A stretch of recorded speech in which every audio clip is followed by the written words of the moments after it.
Hello students, good morning all of you and welcome to the global world academy. So आज के session को start करते हैं। आज के सेशन में हम लोग यहाँ पर चाइल्ड डेवलपमेंट यानी कि बाल विकास के कुछ प्रीवियस ईयर पेपर के क्वेश्चंस कंप्लीट करने वाले, जो कि रिपीटेडली बार बार आपके एग्जाम में पूछे जाते हैं। तो मोस्ट कॉमन टॉपिक्स जो हैं उनको हम लोग यहाँ पर कंप्लीट करेंगे, जिसमें आपके जेनपियाजे हो गए, वाइगोत्स्की हो गए, अल्बर्ट बांडुरा हो गए, कोहेलबर्ग हो गए। ठीक है, तो इन 4 से 5 टॉपिक से जितने भी रिलेवेंट क्वेश्चन बनते हैं वो आज के सेशन में हम लोग यहाँ पर कंप्लीट करने वाले हैं। सो फर्स्टली जितने भी स्टूडेंट चैनल पर न्यू हैं सब्सक्राइब ज़रूर से कर लीजिएगा, ताकि इसी तरीके से रेगुलर बेसिस पर आपको वीडियोस के नोटिफिकेशन मिलते रहें। और साथ ही व्हाट्सएप ग्रुप में भी आपको ऐड हो जाना है, ताकि एग्ज़ाम रिलेटेड जो भी चीज़ें चल रही है, नोटिफिकेशन आना, 40-50% वाला क्राइटेरिया, वो सारी चीज़ों की जानकारी डायरेक्टली आपको व्हाट्सएप के थ्रू प्रोवाइड की जा सके। So this is WhatsApp number. बाकी सारी डिटेल जो है ऐप के डिस्क्रिप्शन बॉक्स में आपको प्रोवाइड करवा रखी है, वहाँ से जाकर आप सारी डिटेल भी ले सकते हैं। और साथ ही जो है आप टेलीग्राम से भी जुड़ सकते हैं, ताकि सारी अपडेट आपको वहाँ पर भी मिलती रहे। ओके, सो फर्स्ट क्वेश्चन आपकी स्क्रीन पर है। किसके अनुसार बच्चों के चिंतन के बारे में सामाजिक प्रक्रियाओं तथा सांस्कृतिक संदर्भ के प्रभाव को समझना आवश्यक है? मतलब ये किसका मानना था कि बच्चों में जो चिंतन प्रक्रिया जो होती है, बच्चों में सोचने समझने का जो तरीका होता है, उसके लिए सामाजिक प्रक्रियाओं और उनके सांस्कृतिक संदर्भ को समझने की आवश्यकता है। ये कोहेलबर्ग की थ्योरी बताती है, ये जेन पियाजे की थ्योरी बताती है, ये लेव वाइगोत्स्की की थ्योरी बताती है, या फिर ये थ्योरी अल्बर्ट बांडुरा की है? क्या आंसर यहाँ पर करेक्ट होगा? देखो, कोड वर्ड है इसके अंदर सामाजिक प्रक्रिया और संस्कृति। जब भी समाज और संस्कृति के थ्रू बच्चों को सिखाने की बात आएगी तो हमेशा आपका आंसर क्या होगा? लेव वाइगोत्स्की होगा। बच्चा जो है बिल्कुल नेचुरली, या बच्चा जो है चीज़ों को बिल्कुल प्राकृतिक तरीके से सीखता है, तो ये जेन पियाजे की बात होगी, है ना। कोहेलबर्ग ने अपना स्टेप बाय स्टेप चलने की बोला है, कि नैतिक शिक्षा की उन्होंने बात करी है। ठीक है, और अल्बर्ट बांडुरा जो है एक ऑब्जर्वेशन लर्निंग के द्वारा या अवलोकनात्मक अधिगम के द्वारा चीज़ों को सीखने की बात करते हैं। ठीक है, तो चारों अपने आप में अलग अलग आंसर होने चाहिए थे। सामाजिक और संस्कृति की बात हो रही है, तो आंसर क्या हो जाएगा आपका? लेव वाइगोत्स्की हो जाएगा। ठीक है, नेक्स्ट क्वेश्चन नंबर 2 के ऊपर मूव करें। क्वेश्चन नंबर 2 को देखिएगा। अल्बर्ट बांडुरा के सामाजिक अधिगम सिद्धांत के अनुसार निम्नलिखित में से कौन सा कथन आपको सही लग रहा है? इनके अनुसार कौन सा कथन यहाँ पर सही है? बच्चों को सीखने के लिए प्रतिरूपण मॉडलिंग का आवश्यकता पड़ती है। अनसुलझा संकट बच्चे को नुकसान पहुंचा सकता है। संज्ञानात्मक विकास सामाजिक विकास में सहायता करते हैं। खेल अनिवार्य है और उसको विद्यालय में प्राथमिकता दी जानी चाहिए। अल्बर्ट बांडुरा किसकी बात करते हैं? ऑब्जर्वेशनल लर्निंग की बात करते हैं। इनकी एक थ्योरी भी है, बोबोडोल थ्योरी।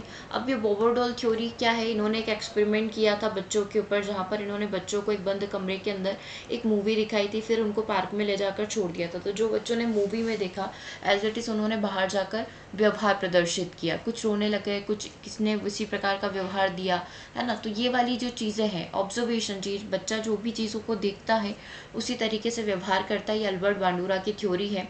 बच्चों ने जो भी देखा उस चीज़ का उन्होंने क्या किया? प्रतिरूपण किया, मॉडलिंग कर ली। तो बच्चों के सीखने के लिए प्रतिरूपण मॉडलिंग एक प्रमुख तरीका यहाँ पर हो सकता है। करेक्ट आंसर हो जाएगा आपका ऑप्शन नंबर 1।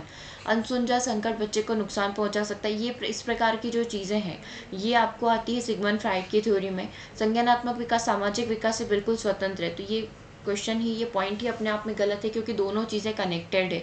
खेल अनिवार्य है और उसको विद्यालय में प्राथमिकता दी जानी चाहिए, बात तो सही है, लेकिन अल्बर्ट बांडुरा ने ये बात नहीं बोली है। ठीक है, क्लियर है यहाँ तक? चलिए नेक्स्ट क्वेश्चन नंबर 3 के ऊपर चलते हैं। क्वेश्चन नंबर 3 को देखिएगा, आंसर करिएगा। 3 का आंसर यहाँ पर क्या होना चाहिए? 1 सेकेंड। देखो, लॉरेंस कोहेलबर्ग के द्वारा प्रस्तावित निम्नलिखित चरणों में से प्राथमिक विद्यालयों के बच्चों को किस चीज़ का अनुसरण करते हैं? जो प्राथमिक विद्यालय के बच्चे होते हैं वो किस चीज़ का अनुसरण यहाँ पर करते हैं?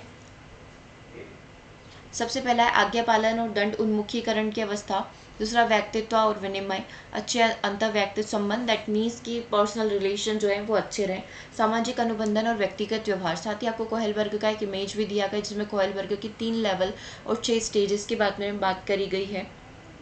ठीक है, तो सबसे पहला जो होता है अवॉइडिंग पनिशमेंट, मतलब बच्चा कोई भी कार्य क्यों करता है? ताकि उसको सजा ना मिले। तो हाँ, पहला वाला पॉइंट तो बिल्कुल सही है। जहाँ जहाँ पर भी ऑप्शन में फर्स्ट दिख रहा है वो आपका आंसर हो सकता है। एक तो ये आपका आंसर हो सकता है, ये हो सकता है, ये हो सकता है, ये वाला कभी भी आपका आंसर नहीं होगा, क्योंकि उसमें फर्स्ट पॉइंट की बात नहीं हो रही। प्राथमिक विद्यालय के जो बच्चे हैं वो इस स्टेज के अंदर, इस स्टेज के अंदर हो सकते हैं। ठीक है, अब सेकंड नंबर का पॉइंट क्या बोल रहा है? एमिंग एट रिवॉर्ड, मतलब रिवॉर्ड के लिए इस तरीके से कार्य करना, है ना। मतलब जो भी कार्य करेगा बदले में वो चाहेगा उसको रिवॉर्ड मिले, सम्मान मिले। ठीक है। और तीसरी जो स्टेज होती है या फिर लेवल 2 जो होता है, उसका पहला पॉइंट होता है good boy good girl very orientation या good boy good girl oriented, ठीक है। इसमें क्या होता है, यदि आपने मेरे साथ अच्छा व्यवहार किया तो मैं भी आपके साथ अच्छा व्यवहार करूंगी। आपने आज मेरे साथ लंच शेयर किया, मैं कल अपना लंच आपके साथ शेयर करूंगी, ठीक है। तो ये होता है बॉय और गर्ल एटीट्यूड, ठीक है। तो ये पहला वाला पॉइंट तो बिल्कुल करेक्ट हो गया। दूसरा वाला व्यक्तित्व और विनिमय, है ना, एक्सचेंज प्रॉपर्टी जिसको हम लोग बोलते हैं, तो ये बात भी बिल्कुल सही है। प्राइमरी लेवल पर ये दोनों स्टेजेस हो सकती है। फिर स्टेज नंबर 4 जो है loyalty to law and order, अपने समाज के जितने भी नियम कानून हैं उनके प्रति क्या करना, उन चीज़ों का सम्मान करना, ठीक है। स्टेज 5 क्या होती है, justice and the spirit of the law, मतलब अगर आपको कोई भी चीज़ गलत लग रही है तो आप उसका कानूनी तरीके से, लोकतांत्रिक तरीके से विरोध प्रदर्शित कर सकते हैं, है ना, जहाँ पर आप खुद को सर्वोपरि रखेंगे, ठीक है। ये होती स्टेज नंबर 5। स्टेज नंबर 6 यहाँ पर क्या हो जाती है, यूनिवर्सल प्रिंसिपल्स ऑफ एथिक्स, मतलब यहाँ पर नैतिकता के गुण आ जाते हैं, मॉरालिटी व्यक्ति के अंदर आ जाती है ना। एक वो भावना होती है ना कि मोह माया से परे एक वो नैतिकता की भावना आपके अंदर आ जाती है। तो ये 6 स्टेजेस होती है। 6 स्टेजेस में प्राइमरी लेवल पर ये वाली हो सकती है और ये वाली हो सकती है, ये है नहीं। और व्यक्तिगत अधिकार जो है हम लोग बोल सकते हैं एडोलसेंस तक आता है, ठीक है। तो ये भी गलत हो गया। तो हम लोग बोल सकते हैं केवल पहला और दूसरा करेक्ट है। पहला और दूसरा कहाँ पर लिखा हुआ है, ऑप्शन नंबर 1 के अंदर लिखा हुआ है, तो करेक्ट आंसर हो गया आपका, ठीक है। चलिए क्वेश्चन नंबर 4 को देखिएगा। जिस माध्यम से बच्चा अनुकरण के द्वारा सीखता है उसे अल्बर्ट बांडुरा ने क्या कहा है, बच्चा अनुकरण करके सीखता है, जिन पियाजे की थ्योरी में भी आता है, सब जगह आता है, लेकिन अल्बर्ट बांडुरा ने उस चीज़ को क्या नाम दिया है, अल्बर्ट बांडुरा के द्वारा उस चीज़ को नाम दिया गया है उत्पाद, मॉडल, स्कीमा, पुनर्बलन। करेक्ट आंसर क्या हो जाएगा, इसको नाम दिया गया है मॉडल। तो करेक्ट आंसर क्या हो गया आपका, ऑप्शन नंबर बी हो गया। नेक्स्ट क्वेश्चन नंबर 5 को देखिएगा। बच्चों को संकेत देना तथा आवश्यक पड़ने पर सहयोग प्रदान करना किस चीज़ का उदाहरण यहाँ पर हो सकता है। बच्चे को संकेत दिया गया और जब आवश्यकता पड़े तो उसको हेल्प भी करी जाए, है ना। तो नाम तो समझ में आ गया कि संकेत देना मतलब हिंट आप दे रहे हो, आवश्यकता पड़ने पर आप उसकी हेल्प भी कर रहे हो, मतलब कहीं ना कहीं ये वाइगोत्स्की की थ्योरी से स्कैफोल्डिंग, जेडपीडी और एमकेओ हो सकता है, ठीक है। हिंट आप दे रहे हैं, इंस्ट्रक्शंस आप दे रहे हैं, मतलब कहीं ना कहीं टेम्प्रेरी हेल्प दे रहे हो। टेम्प्रेरी हेल्प को प्रबलन बोला जाता है, अनुबंधन बोला जाता है, मॉडलिंग बोला जाता है, या फिर पाड़ ढांचा, या जिसको हम लोग स्कैफोल्डिंग बोलते हैं इंग्लिश के अंदर, वो कहा जाएगा। करेक्ट आंसर क्या हो जाएगा, ऑप्शन नंबर डी हो जाएगा, ठीक है। चलिए नेक्स्ट क्वेश्चन नंबर 6 की बात करते हैं। क्वेश्चन नंबर 6 को देखिएगा। निम्नलिखित में से वस्तुनिष्ठ प्रश्नों के संबंध में कौन सा कथन सही है। ऑब्जेक्टिव टाइप क्वेश्चंस को लेकर कौन सा टाइप आपको करेक्ट लग रहा है। सबसे पहला पॉइंट देखिएगा, इनका अंकन शीघ्रता तथा सुगमता से किया जाता है। दूसरा, ये परीक्षकों के व्यक्तिगत प्रभाव से प्रभावित नहीं होते हैं। वस्तुनिष्ठता के कारण ये अधिक विश्वसनीय और वैध होते हैं, या फिर इनमें से कोई नहीं। हमको क्या बताना है, इसके अंदर सही कथन क्या होगा, एक राइट स्टेटमेंट क्या होगा, राइट।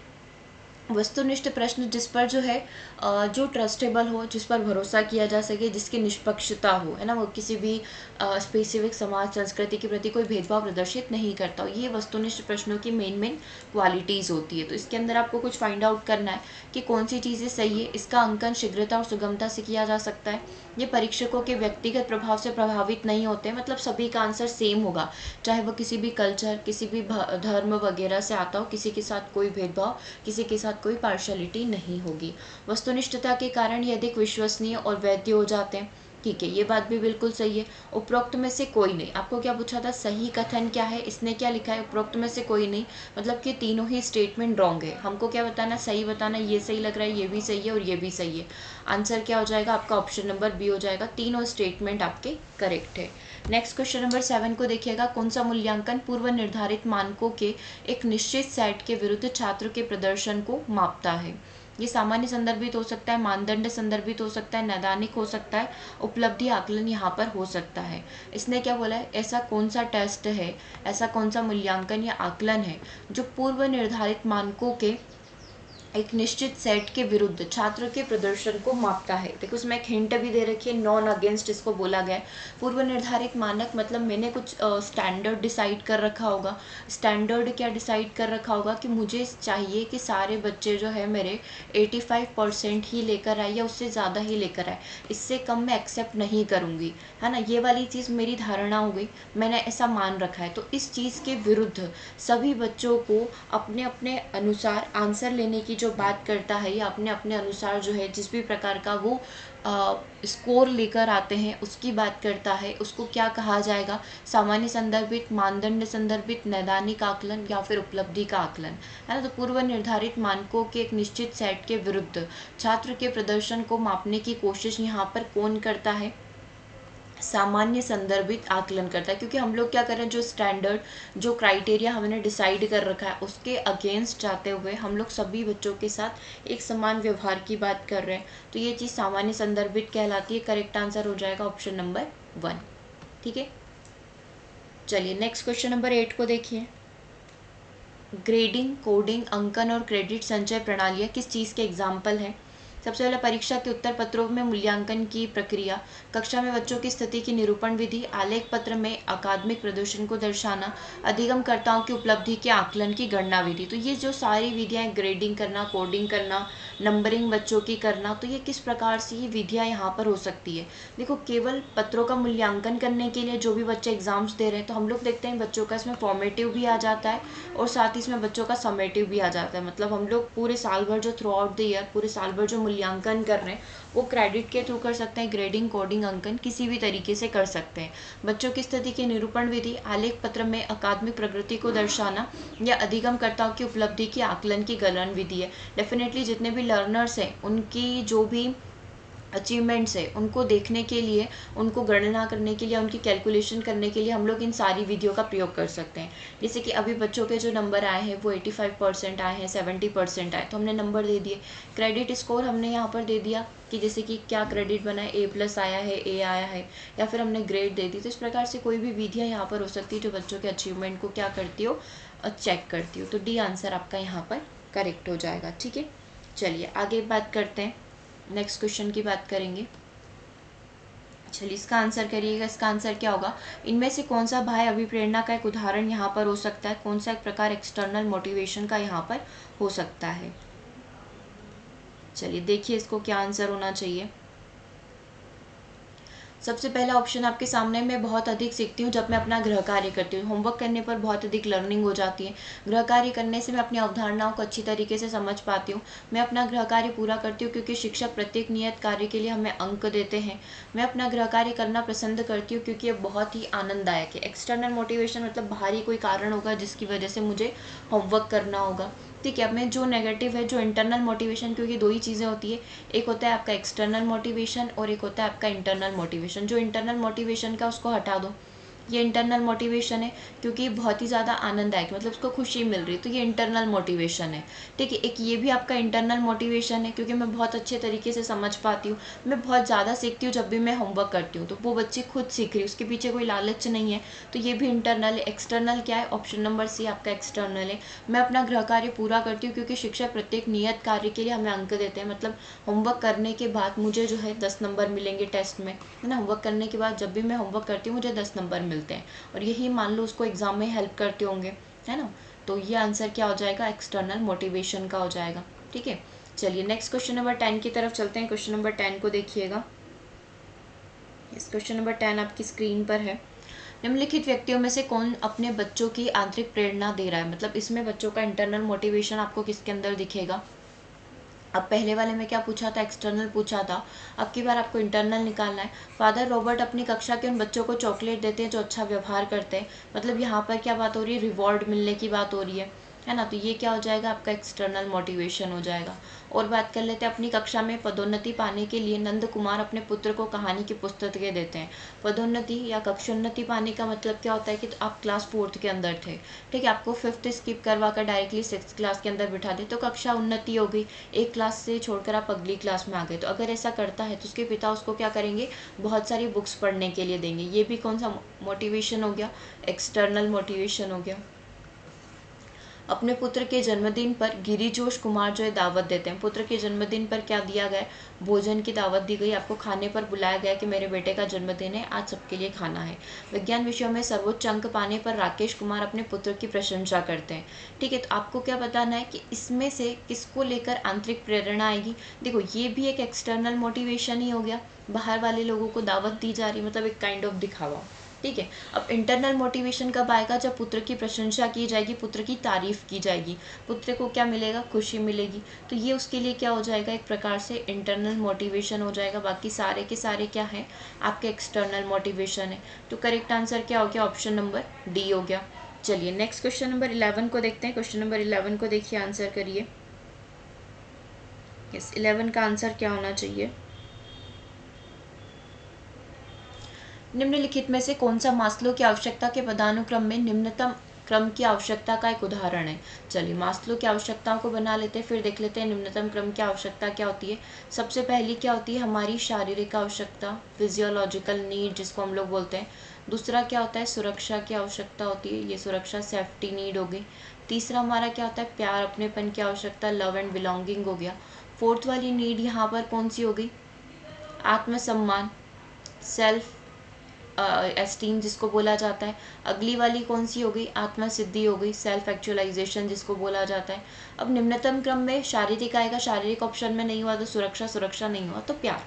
ठीक है, ये क्या बोल रहा है? ये आपसे सेल्फ एस्टीम की बात कर रहा है, ये आपसे यहाँ पर आत्मबोध की बात कर रहा है। ठीक है, सेल्फ एक्चुअलाइजेशन की बात कर रहा है, ये आपसे सेफ्टी की बात कर रहा है, और ये लव एंड बिलोंगिंग की बात कर रहा है। तो पहले नंबर वाला शारीरिक तो है नहीं, है ना, जो फिजियोलॉजिकल रोटी कपड़ा मकान जो बेसिक नीड होती है जीवन जीने के लिए, वो तो है नहीं। तो केवल क्या बचा? ऑप्शन नंबर सी, सुरक्षा की आवश्यकता बचा, जो कि दूसरे नंबर पर आ रहा है। ठीक है, तो करेक्ट आंसर क्या हो जाएगा? सुरक्षा की आवश्यकता, जो कि दूसरे नंबर का है। ये हमारी लोअर लेवल नीड हो जाएगी, जिसको हम लोग बेसिक नीड भी बोलते हैं, क्योंकि इसके ऊपर की जितनी भी नीड होती है वो सारी क्या होती है? ग्रोथ नीड होती है, जैसे सम्मान, आत्मबोध और प्यार और अपनेपन की आवश्यकता। ठीक है, तो करेक्ट आंसर क्या हो जाएगा? ऑप्शन नंबर सी हो जाएगा। सबसे शीर्ष लेवल की आवश्यकता बोले तो आपका आंसर आत्मबोध हो जाना चाहिए, सेल्फ एक्चुअलाइजेशन होना जाना चाहिए। ठीक है, क्वेश्चन नंबर 12 को देखिए, आंसर करिए। 12 का आंसर क्या होगा? अभिप्रेरणा के सिद्धांत के अनुसार एक शिक्षक किसके द्वारा सीखने को संवर्धित कर सकता है? सीखने को संवर्धित करने के लिए शिक्षक को क्या चाहिए? विद्यार्थियों से वास्तविक अपेक्षाएं रखने के द्वारा, अपेक्षा का स्वरूप निम्न स्तर का हो, विद्यार्थियों से किसी भी प्रकार की अपेक्षाएं न रखी जाए, विद्यार्थियों से बहुत ज़्यादा अपेक्षाएं यहाँ पर रखी जाए। तो क्या पॉइंट यहाँ पर करेक्ट हो सकता है कि एक टीचर क्या कर सकता है? तो विद्यार्थियों से वास्तविक अपेक्षा यहाँ पर रख सकता है। मतलब ऐसा नहीं कि बच्चों को बोले तुम ये कर लोगे तो तुम्हारा बहुत भला हो जाएगा, या मेरी बहुत एक्सपेक्टेशंस है तुमसे। टीचर ऐसा नहीं बोल सकता है। जो ठीक पढ़ रहा है उनसे उस प्रकार की अपेक्षा रखे, जो बहुत अच्छा पढ़ रहा है उनसे उस प्रकार की एक्सपेक्टेशंस रखे। किसी पे ज़्यादा एक्सपेक्टेशंस नहीं रखनी है ना, ज़्यादा अपेक्षाएं नहीं रखनी। तो इस तरीके से उनकी लर्निंग को संवर्धित कर सकता है। चलिए नेक्स्ट क्वेश्चन को देखिएगा। क्वेश्चन नंबर 13 आपकी स्क्रीन पर है। दंड और प्रोत्साहन किस चीज़ के घटक होते हैं? व्यवहारवाद सिद्धांत के, डिजाइन आधारित अनुसंधान के, मानवतावाद के, या संयोजकतावाद के? तो बेसिकली जो दंड और प्रोत्साहन होते हैं ये व्यवहारवाद के अंदर आते हैं। तो करेक्ट आंसर क्या हो जाएगा? आपका ऑप्शन नंबर 1 हो जाएगा, व्यवहारवाद सिद्धांत के अंतर्गत आते हैं। ठीक है, व्यवहारवादी बोलते हैं दंड और पुरस्कार की।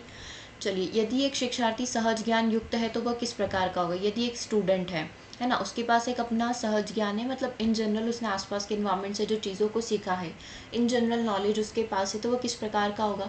वे बड़ी तस्वीरें देखेंगे और सब कुछ चीज़ों को जोड़ने की कोशिश करेंगे, मतलब हर चीज़ को दूसरी चीज़ से कनेक्ट करने की कोशिश करेंगे। वे मूर्त तथ्यों और विवरणों पर ध्यान देते हैं। वे चीज़ें कैसी है इसकी वास्तविकता पर ध्यान देते हैं। वे चीज़ों को विशिष्ट शब्दश ढंग से देखने की कोशिश करते हैं। तो डेफिनेटली जो सहज ज्ञान युक्त है वो एक चीज़ से दूसरी चीज़ को जोड़ने की कोशिश करेगा, मतलब हर चीज़ को वो एक बड़े वे में लेने की कोशिश करेगा कि कहीं ना कहीं ये चीज़ आगे वाली चीज़ से कनेक्टेड होगी, है ना। तो इस तरीके से नेक्स्ट क्वेश्चन नंबर 15 को देखते हैं। स्वानुभवी की शोध प्रणाली में बच्चे समाधान तक पहुंचने के लिए किसी भी प्रकार के संभावित नियम अथवा विचार की सहायता ले सकते हैं। इस नियम को क्या कहा जाता है? देखो उसमें क्या बोला गया? स्वानुभवी के शोध प्रणाली, मतलब ह्यूरिस्टिक मेथड। ह्यूरिस्टिक जहाँ पर बच्चा क्या करता है? खुद से रिसर्च करता है, खुद से खोज करता है। ठीक है, तो ह्यूरिस्टिक मेथड के अंदर बच्चे समाधान तक पहुंचने के लिए किसी भी प्रकार का प्रयास करेंगे, मतलब जो जो उनसे बन सकता है उसका प्रयोग करके वो आंसर लाने की या उसका सॉल्यूशन निकालने की या उस प्रैक्टिकल को कंप्लीट करने की कोशिश करेंगे। तो ये चीज़ किसके अंदर आती है? ये चीज़ आती है रूल ऑफ थंब के अंदर, अनुभवजन्य सिद्धांत के अंतर्गत। तो करेक्ट आंसर क्या हो जाएगा? आपका ऑप्शन नंबर 1 हो जाएगा। ठीक है, विभेदित मतलब डिफ्रेंशिएशन मेथड, जब आप दो चीज़ों के बीच में डिफरेंस समझ जाते हैं। जैसे एक बच्चा काली वस्तु को देखकर डरता है, तो वो हर काली चीज़ को देखकर डरने लगा है, तो वो क्या कहलाता है कि वो अभी तक डिफरेंस नहीं कर पा रहे, सामान्यीकरण।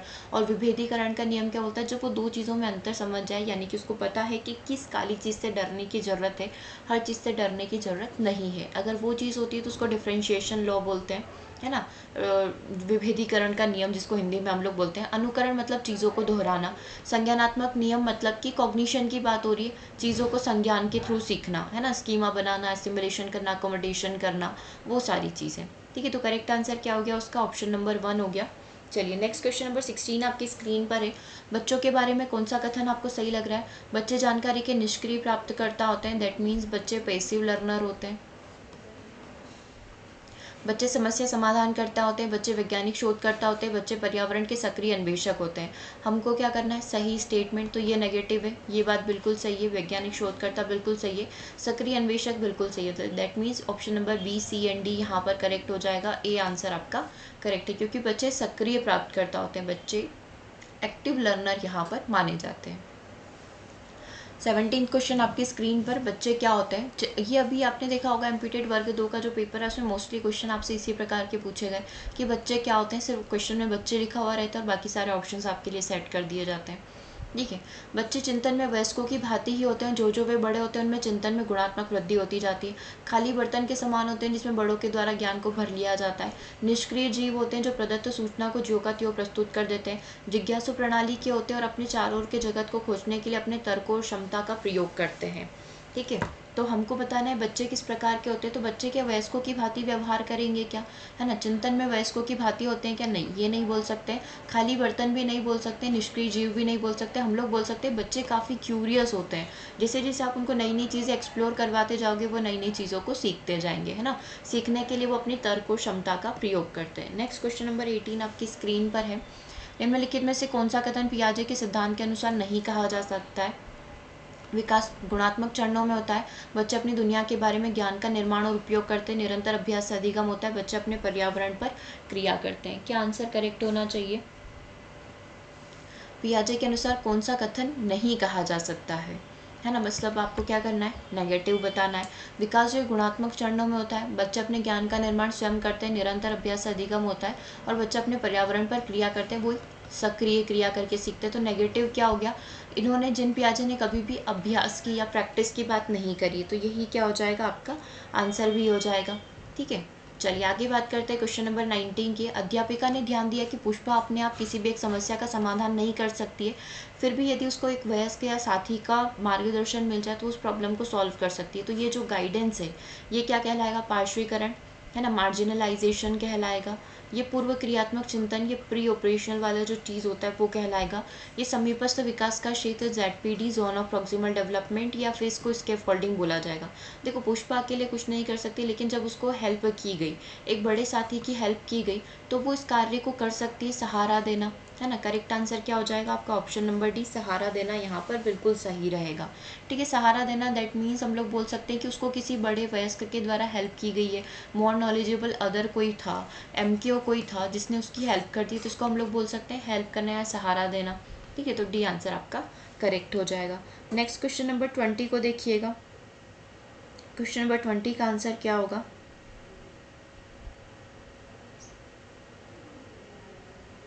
वाइगोत्स्की के अनुसार सीखने को पृथक नहीं किया जा सकता। किससे पृथक नहीं किया जा सकता, सामाजिक संदर्भ से, अवबोधन और अवधानात्मक प्रक्रियाओं से, पुनर्बलन से और व्यवहार में मापने योग्य परिवर्तन से। तो किस चीज़ को जो है सीखने से पृथक नहीं किया जा सकता, तो उसके सामाजिक संदर्भ से। मतलब कहीं ना कहीं आप सीख रहे हो तो उसका सामाजिक संदर्भ होना चाहिए। मतलब कहीं ना कहीं आप अपनी समाज, सोसाइटी और इन सारी चीज़ों से ही सीख रहे हो, अपने आसपास के इन्वायरमेंट से सीख रहे हो। तो लर्निंग हमेशा सामाजिक संदर्भ से कनेक्टेड रहेगी, राइट। तो आंसर क्या हो जाएगा, ऑप्शन नंबर 1 हो जाएगा। ठीक है, तो ये आज के सेशन के 20 क्वेश्चंस यहाँ पर कंप्लीट होते हैं। एक बार से कमेंट बॉक्स में सारे ही स्टूडेंट अपना अपना स्कोर शेयर करेंगे। इसके बाद मिलेंगे हम लोग नेक्स्ट सेशन के अंदर। इसमें कोई भी डाउट रह जाता है तो मैसेज ज़रूर से करिएगा। बाकी आप सभी व्हाट्सएप ग्रुप से ऐड हो सकते हैं ताकि एग्ज़ाम रिलेटेड कोई भी अपडेट आपसे मिस ना हो। ओके, तो आज के सेशन को ओवर करते हैं, मिलते हैं नेक्स्ट सेशन में। Thanks for watching.